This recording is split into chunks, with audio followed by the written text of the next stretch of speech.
ګران اوردونکو السلام علیکم. څنګه چې ما شروع کې ویلو چې ان شاء الله وخت به زما کوشش دی چې زمونږ خاص کر بهر ملکونو کې چې مشته پاکستانیان دي پښتانه دي دا غوي مسلو باندې به مونږ خامخا په دې باندې ریپورتونه کوو. ما ویلو چې تاسو ته څنګه داسې مسلې نو ما سره رابطه کوي شي. نو دا وخت چې کوم دی په لندن یا په برطانیه کې اسو خو په ټول یورپ کې خو په برطانیه کې چې کوم مشته په زرګونو پښتانه دي هغوی چې کوم مسلې دي په هغې کې ډېر داسې دي چې هغوی ته د ویزې د پاسپورټ د نکاحنامې او د دې څیزونو مسلې دي هغې باندې زه بحث کوم. دا یو ملګري ماته ویلي وو هغه راته ډېره زبردسته یو کیسه کړې وه چې یاره د 2001 نه واله تر ننه پورې په زرګونو باندې پښتانه د کویټې نه د ژوب د بلوچستان د قبایلي سیمو کې بیا د مومندو نه د خیبر نه باجوړ نه د وزیرستان نه بیا د سمې نه لکه د خیبر پښتونخوا نه په زرګونو پښتانه داسې دي چې هغوی په دې 13-12 کالو کې یو خو حالات دلته کې ډېر زیات خراب و هغوی ته هم ګناه نه وه. نو داسې دي چې هغوی دلته کې په غلا تللي دي او بیا هلته کې ځان چې کوم دی افغانۍ شو کړی دی چې زه د افغانستان یم او د کندهار پته چا ورکړې چا د خوست او چا د زابل او چا چې کوم دی پکتیکا پتې ورکړي دي. نو دا داسې دي چې دا لږ نه دي دا په زرګونو کې دي په دې 13-15 کاله کې چې تللي دي. اوس دوی سره دې کې ډېر داسې دي چې هغوی ته بیا برټش پاسپورټ هم میلاو شوی دی. اوس د پاکستان چې کوم میشن دی د بده قسمته هر یو پښتون ته افغان ښکاري لکه د افغانستان ښکاري. اوس دې خلکو ته بنیادي مسلې دا دي چې د دوی کورونه خو پاکستان کې دي دوی ته پکې ډېرو ته لکه تقریبا څه دوی وایي چې په زرګونو کې دي چې هغوی ته برټش پاسپورټ هم میلاو شوی دی. باوجود د دې نه چې برټش پاسپورټ ته میلاو شوی دی دوی برټش نیشنل دي خو د دوی په هغه پاسپورټ کې یا په دغه کې اوریجنل پته چې کومه ده هغه د چا د کندهار ده د چا د خوست ده د چا د خبره د هلمند ده او د چا د ننګرهار ده. اوس چې کله دوی اوس دي برټش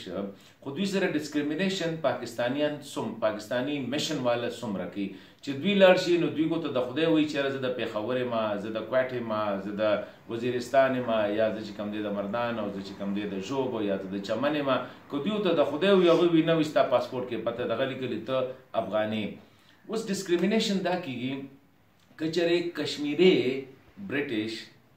هغه لاړ شي نو هغه له په هغه ورځ باندې ویزه ورکړل کېږي. که چېرې انډین برټش لاړ شي هغه له په هغه ورځ ویزه ورکړل کېږي. که ایراني برټش لاړ شي هغه له په هغه ورځ ویزه ورکړي. خو زه په دې خبره نه پوهېږم چې د پاکستان خارجه وزارت د دې افغان سره د دشمني په څه باندې ده او په هغه افغان دشمنۍ کې بیا چې کوم دی یا هغه افغان نفرت کې چې کوم دی خپل پښتون چې کوم دی هغه باندې چې کوم دی هغه بیا دغه سره ماغه رویه ساتي. د دې سره څه کېږي بیا دلته کې وي کله وي پی ټي ایم راووته کله وي بل تنظیم راووته کله وي بل تنظیم راووته نو هغه دا رویې دي. نو زه دا وایم چې دوی ته خو یو دغه ده چې ویزه لکه ته به انډین برټش ته ویزه میلاویږي د پاکستان په هغه ورځ په دویم ورځ باندې یا چې کوم دی کشمیري ته یا ایراني ته یا فور دیټ میټر چې د هر ځای ته خو چې برټش نیشنلټي اخیسته خو چې افغانۍ دی نو اوس په دې کې خپل پاکستانیان دي او هغوی سره دا چې هغوی کور ته راځي نو هغوی ویره مونږ ته میاشت هم پکې لګي 2 میاشتې لګي د 15 ورځو نه خو کم پکې لګي نه یوه. دویمه خبره هغوی مونږ ته څه ده د کې اکثر چې کوم تلي وغه هلکانو کالج ورځو کې تلي بس کوشش کړی اورېدلي دي بیا په هغه پته باندې ځان د افغانستان په پته باندې ځان چې کوم دی برټش نیشنل کړی دي. اوس دوی سره مسله دا ده چې دوی خو ودونه خو دلته کې وکړي هغه نکاح چې کوم دی هغه بیا د فارن افیس نه یا د امباسي نه میشن نه به دستخط کول غواړي. اوس له بیا میشن چې کوم دی هغه نکاح وله نه دغه کوي اټسټ کوي وله نه نو د دې سره په زرګونو بیا دا پښتانه داسې دي چې د هغوی بچي هلته کې ورسره دي یا ښځې ورسره دي هغوی د مجبورۍ نه چې کوم دی هغه بیا هغوی افغان نیشنل چې کوم دی هغه دغه کوي یو پکې ورسره دا ورسره ډېره غټه مسله ده. ښه بله دا ده چې شناختي کارت هغوی دي ته چې کوم دی د دې ځای ورسره هغه مخکینی شناختي کارت شو ښه د هغې نه پس د شناختي کارت مسله هم ده ورته نو دوی به یو خبره دی کې خو ماته یو کس د دې پورې ووایي چې یاره اسد قیصر صاحب چې کوم دی سپیکر صاحب دې د دې نه ډېر ښه خبر دی ځکه هغه وویل د خپل ملګری دی چې یاره په 2001 کې او په 2 کې چې کله مونږ راتلو نو زمونږ سره اسد قیصر صاحب هم هغه هم دا کوشش کړی چې یاره ځان په لندن کې راغلی وي چې یاره زه ځان د افغان شامل کړم او زه د دې نیشنلټي والم خو بیا څه چلو شو نو لکه هغه اپلای ونه کړله نو هغه ماته وی کې چېرې تاسو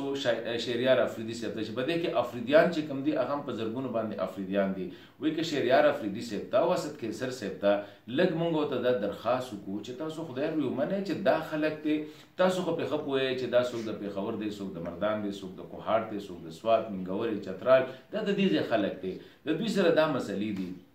نو زه به هم د دوی په بحاف باندې اسد قیصر صاحب ته هم اپیل وکړم زه د دوی په بحاف باندې به چې کوم دی شهریار افریدي صاحب ته هم اپیل وکړم چې دا خو زمونږ خپل خلک دي او بیا تاسو وایئ چې یاره مونږ اوورسیز پاکستاني هغوی د نظر ټیک ته وي هغوی د افغان نیشنلټي کې نو ځکه چې برټش افغان دی نو د هغه سره خو دا غلطه رویه مه ساتئ او د دې وجه نه ګوره پاکستان خلاف یا دلته کې د ادارو خلاف د پښتون کم نفرت راځي هغې دا وجه نه چې هغوی په مفت کې دا کوي خو زه نن دا وایم چې د هغه هم دغه شانتې خبرې چې کوم ځای ته ورځي بهر ایمبیسوس کې نو چې کوم ځای ته ورځي نو هغوی ته وایي ته افغاني نو ما په خیال دا رویه چې کوم دی ختمول به د دې نقصان بلې چا ته هم نه دی نه پښتون ته دی نه پنجابي ته دی نقصان پاکستان ته دی او بیا دغه شانتې پښتون تحفظ مومنټ غونډه کې تنظیمونه چې راوځي نو هغه هم د دې څیزونو د وجې نه دا لږ لږ راوځي کېږي لږ لږ راوځي کېږي د هغه نه بیا ډېر غټ نفرت جوړ شي نو زه دا وایم زه دا اپیل کوم خاص توګه وزارت داخله ته موجوده حکومت ته بیا شهریار افریدي صاحب ته بیا اسد قیصر صاحب ته چې خدای ته وګورئ دا پاکستانیان دي تاسو یې پیژنئ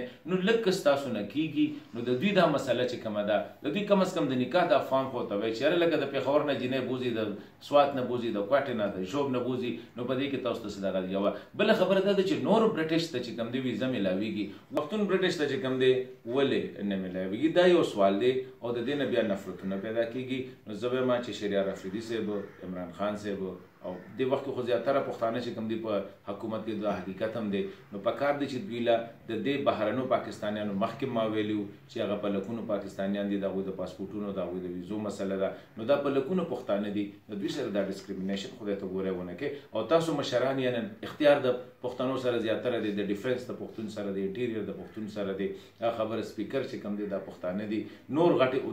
دغه چې کوم دی لکه د کمیونیکیشن غټه منسټري ده دا د ټولو پښتنو سره دی